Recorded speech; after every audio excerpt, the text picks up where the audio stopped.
thing that I'm scared about is I'm looking at you know I do it in my garage. Do y'all see the lag in my voice or no?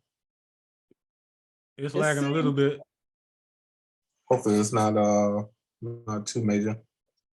Yeah, it's like a Bruce Lee movie right now. Speaking of Bruce Lee. Yeah.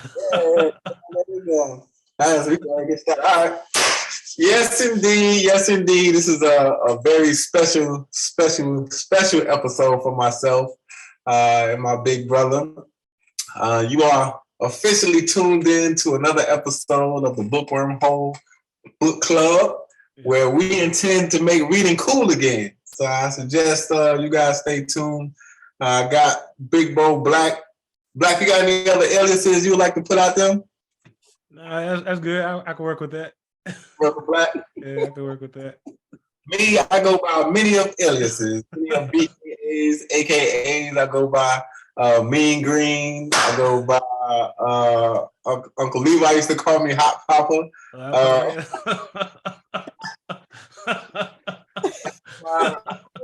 try to bring up my rapper days because it's a part of history. It's part of history now. Yeah, back when I was a gangster man, I used to be a gangster rapper in case I never introduced that side of me to you. My gangster rap name was Vito Pop. Yeah. And we got to do a special episode on 90s and 2000s rap names. Because that was the thing, man. Big time. But the reason why this episode is very special is I got the one and only, very beautiful, very strong mother of ours, Alexandria. Let's give her a round of applause.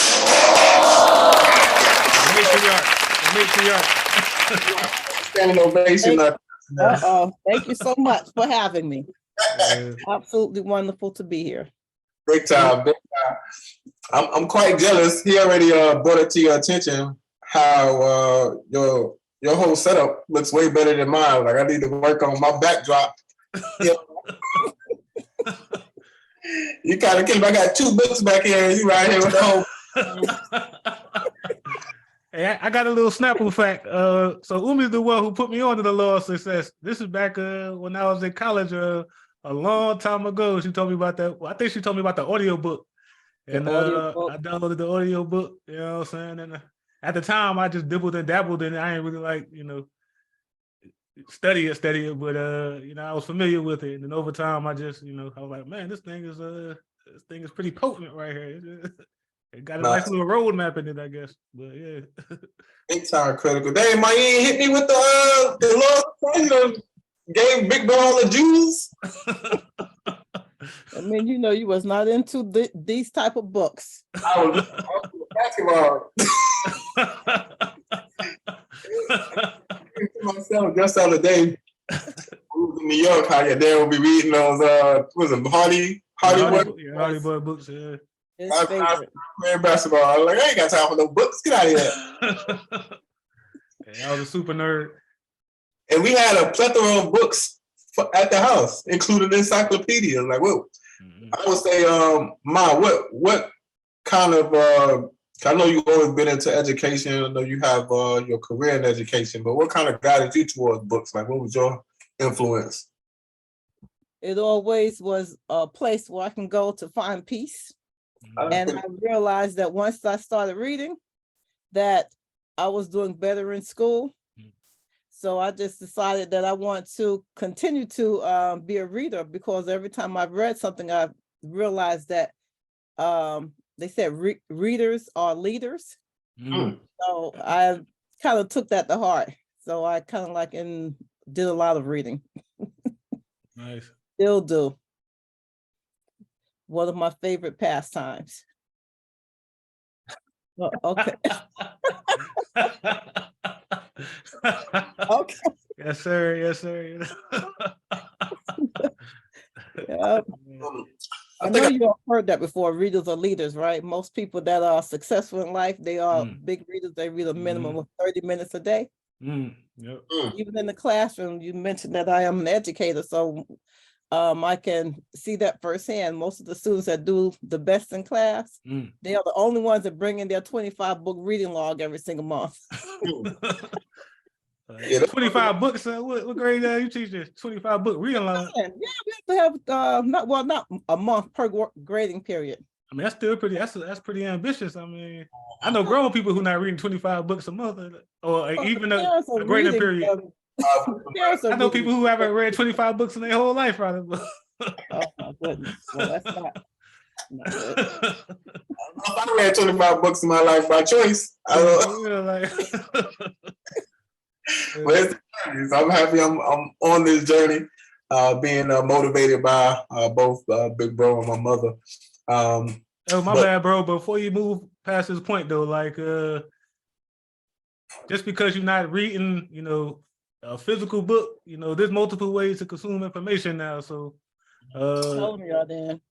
Audio books, they got YouTube out, so you can watch it. Podcasts, so out there, just being in the field, hands-on experience, you learning. You know what I'm saying? So, only thing that separates a book from real life experience is you just reducing your experience to writing. You know what I'm saying? So through reading, you get to experience somebody else's experiences. So you kind of skip some steps.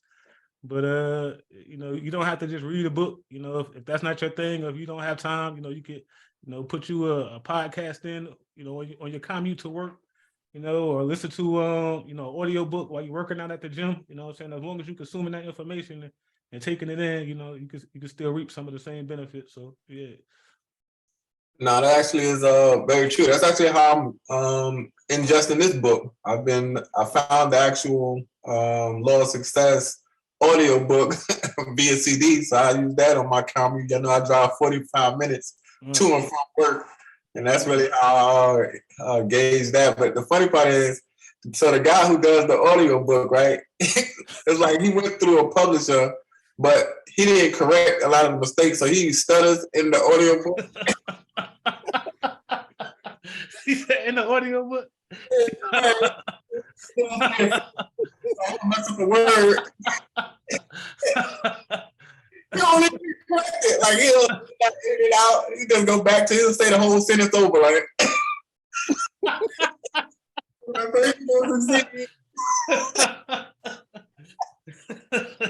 now, the narrator have to be interesting. Funny, I caught a couple of passages where he was like, "Man, I'm just gonna say the whole sentence over." Straight published it. They ain't had no chance to do no type of editing. That must have been a free version. I don't even know how I came across the actual CD.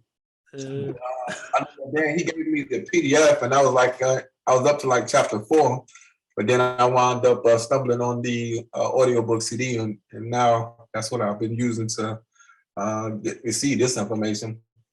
But the last episode, so we did this book about 6 months ago, and I wanted to make sure that we got a little bit more consistent with it. Was it 6 months ago? It felt like 6 months ago that we did the roughly, something like.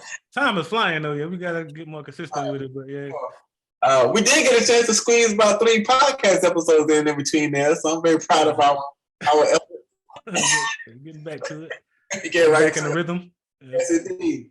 But the last chapter of the Law of Success book, we focused on the mastermind.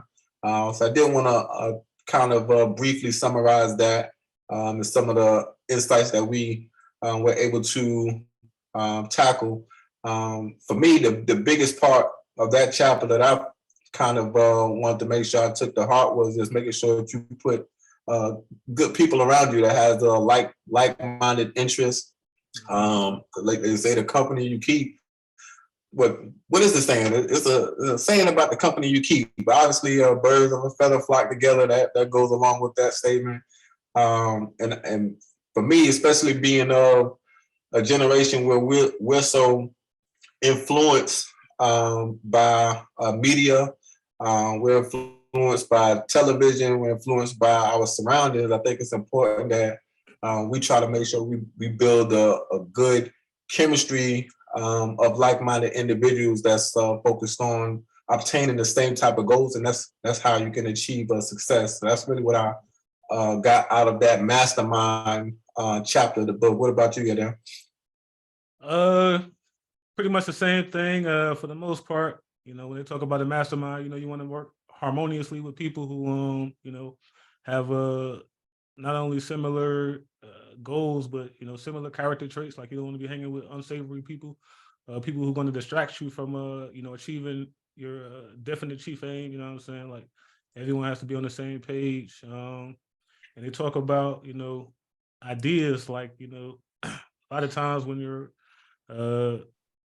you're challenged by people who are, you know, better than you, you know what I'm saying? Like you're able to, you know, sharpen your sword.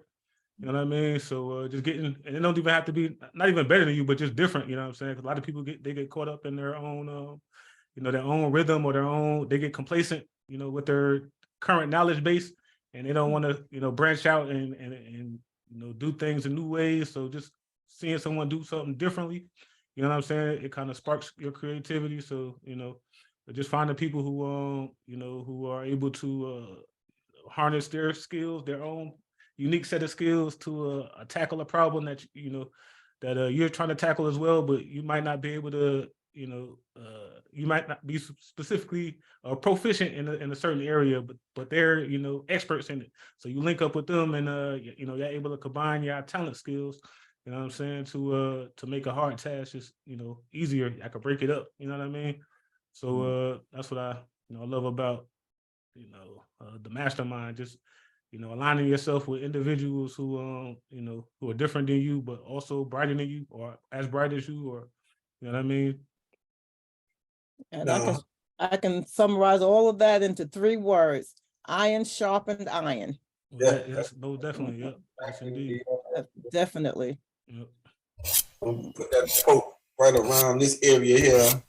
You know, flash it, yes, indeed. Yeah. Podcast at it.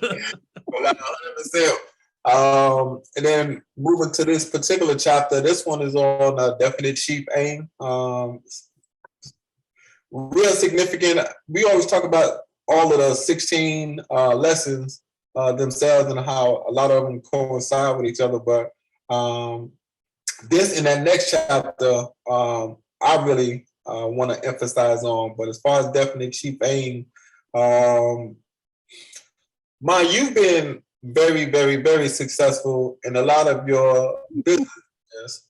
I've seen from the home daycares that you have been prominent in. You've started your real estate business. Anything you really put your mind to, you've been able to achieve. What do you attest that to?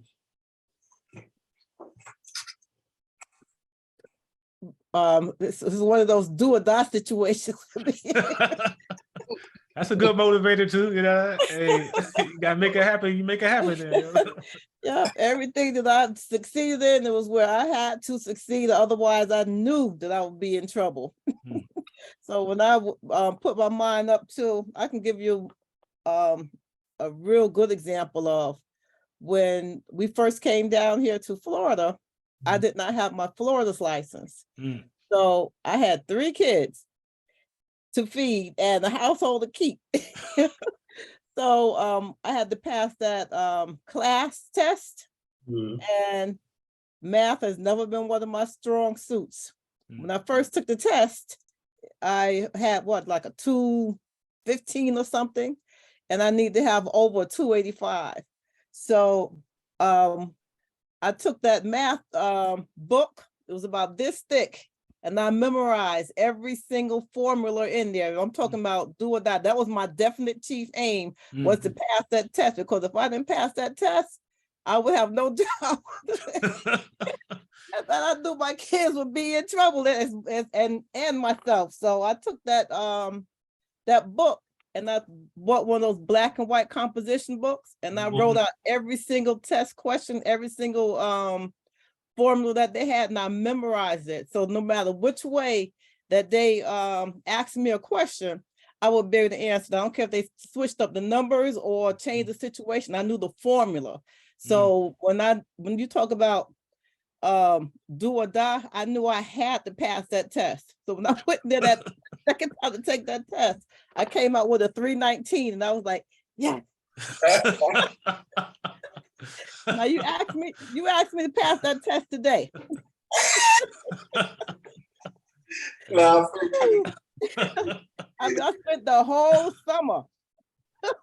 The whole summer memorizing that book. I had 2 of those. They had those stenograph composition books that you flip up and down. I filled up 3 of those and the black and white composition books with every single problem that was inside of that math book. And that was focus and just being determined. That's just one incident that I can tell you of that, you know, when I know that I have to do something, otherwise I'm in trouble. You know, you just have to, one of the quotes inside of this book of having the definite chief aim said you have to sleep it, you have to think it, you have to pray about it. So when you are really focused and you know you have to do something, and that's all that you dream and think about, you will be able to achieve it.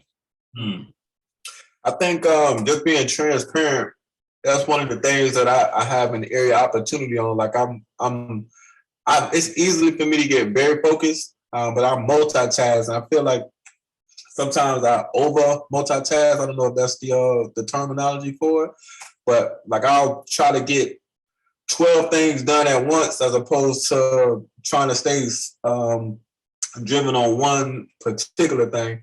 It's really, I'm just more specifically talking about in my work life, like when I'm on site, I would try to knock out 12 tasks in a short amount of time as opposed to, okay, well, getting better time management to focus on one particular thing and then either mastering that or making sure I complete that in its full. And even at home, like I get killed. Brittany be killing me. Like she was like, yeah. And so, you know, I got 3 days off, right? So you know, she tried to throw me with the little house chores. Like, yeah, so I can get home. You can do the laundry and do. Yeah, I got you. I do about 5 dishes and do like one. Half the garage. So I got. That's one of the things for myself. I know that's an area of opportunity for me. So that's what I'm going to be focusing on. That's one of my short-term goals, is just to get better at trying to have singleness of focus. So that's the thing that I'm fully capable of, and I want to make sure I tackle that more sooner than later. That's just me being transparent. I like it. I love it. Yeah. No, but yeah, that's super important, especially if you know, if you want to be great, you know, you got to be able to do, you know, multiple things. I mean, and you might not be able to do one thing great, but you can do a lot of things good. You know what I'm saying? And after a while, it all adds up. But with that singularity of focus is that's so difficult to do.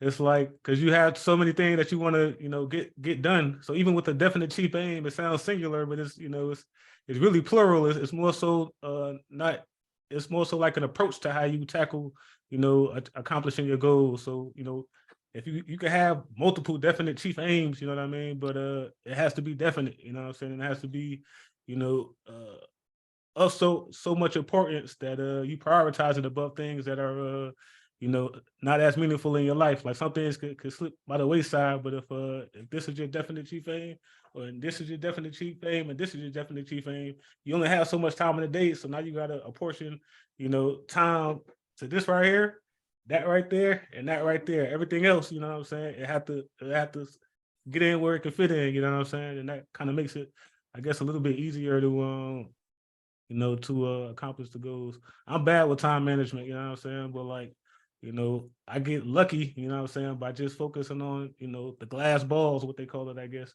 You know what I'm saying? Don't drop the glass balls, you know what I mean? You could drop the little the rubber balls, it'll bounce right back, you know what I'm saying? But you drop that glass ball, you gotta handle those glass balls with care, you know, pause, but you know, take care of, you know what's important, and then I don't know what he meant by pause, because he over there. What happened? But yeah, take it what's important and everything else, try to squeeze it in where you can fit it in there, you know what I mean? Yeah, Paul.